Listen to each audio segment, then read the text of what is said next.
जी दोस्तों, बात करते हैं फवाद चौधरी साहब की गिरफ्तारी के बारे में। फवाद चौधरी साहब जो थे वो पीटीआई के ऐसे जियाले थे कि पीटीआई के लिए वो थप्पड़ भी मारते थे, गालियां भी देते थे, लड़ाई झगड़ा भी करते थे और फिर बदजुबानी भी करते थे। और ये पीटीआई के साथ और इमरान खान साहब के साथ मिल के एक तहरीक चला रहे थे कि हकीकी आज़ादी आएगी, हकीकी इनकलाब आएगा, और पता नहीं कैसे कैसे ये नारे लगाते थे। ये एक नारा आप भी सुनिएगा। तेरा बाप भी देगा, तेरा बाप भी देगा, हम छीन के। जी, तो आपने ये नारे सुने कि ये फवाद चौधरी साहब किस तरह के नारे लगा रहे थे। तेरा बाप भी देगा आज़ादी, छीन के लेंगे आज़ादी, ये इस तरह के नारे लगाते थे और हकीकी आज़ादी और इनकलाब लाना चाहते थे। और फिर जब इनकलाब लाने की बारी आई तो फवाद चौधरी साहब भागते हुए, दौड़ते हुए, छुपते छुपाते हुए पुलिस से हमें नज़र भी आए।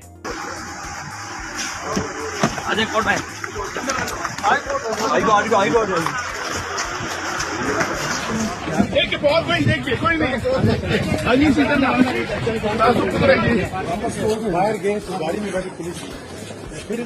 ने देखा कि फवाद चौधरी साहब उछल कूद कर रहे थे और बचते बचाते रहे थे। ये तो वो लोग हैं जो कहते थे आपको टक्कर के लोग मिले हैं, और ये वही लोग थे जो कह रहे थे कि छीन के लेंगे आज़ादी, तेरा बाप भी देगा आज़ादी। और जब आज़ादी लेने की बारी आई तो ये भाग रहे थे, गिर रहे थे, छलांगे मार रहे थे।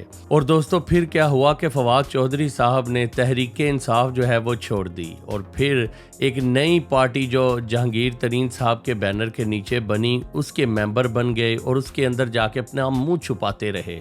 और ऐसा लगता था कि फवाद चौधरी साहब ज़बरदस्ती वहाँ पे बैठे हुए थे। और फिर फवाद चौधरी साहब नखरे दिखा रहे थे कि मैं ये वाली पोजीशन नहीं लूँगा, या इस्तेहकाम पाकिस्तान जो पार्टी है उसका स्पोक पर्सन नहीं बनूंगा, उसका दफा नहीं करूँगा। नखरे दिखा रहे थे।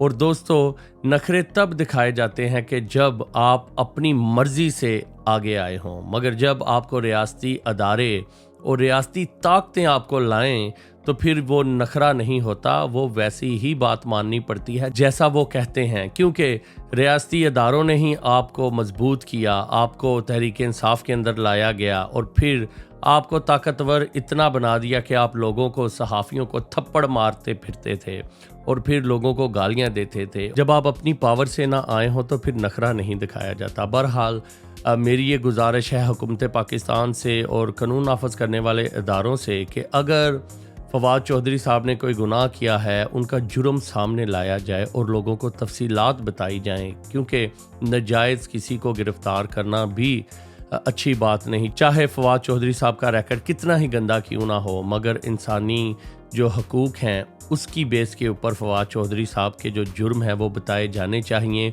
और उसके अंदर शफाफियत होनी चाहिए। मगर फवाद चौधरी साहब का अगर आप बैकग्राउंड देखें और इनकी सियासत की हिस्ट्री देखें, वो आए भी अदारों और इस्टेब्लिशमेंट के सर पे थे, और जब आप किसी और के सर पे आएँ तो फिर नखरे नहीं दिखाए जाते। और यही हुआ कि फवाद चौधरी साहब नखरे दिखा रहे थे और अब फवाद चौधरी साहब उसी जेल के अंदर चले गए हैं जो कि पीटीआई की रेड लाइन है, वो भी अभी जेल के अंदर है और फवाद चौधरी साहब भी अब जेल के अंदर बैठे हुए हैं तब तक जब तक ये एक नया नैरेटिव जो इस्टेब्लिशमेंट ने बनाया है उसको कबूल करते हैं कि नहीं। दोस्तों आपका इसके बारे में क्या ख्याल है, अपने कमेंट्स में ज़रूर बताइएगा। मिलते हैं नेक्स्ट टाइम।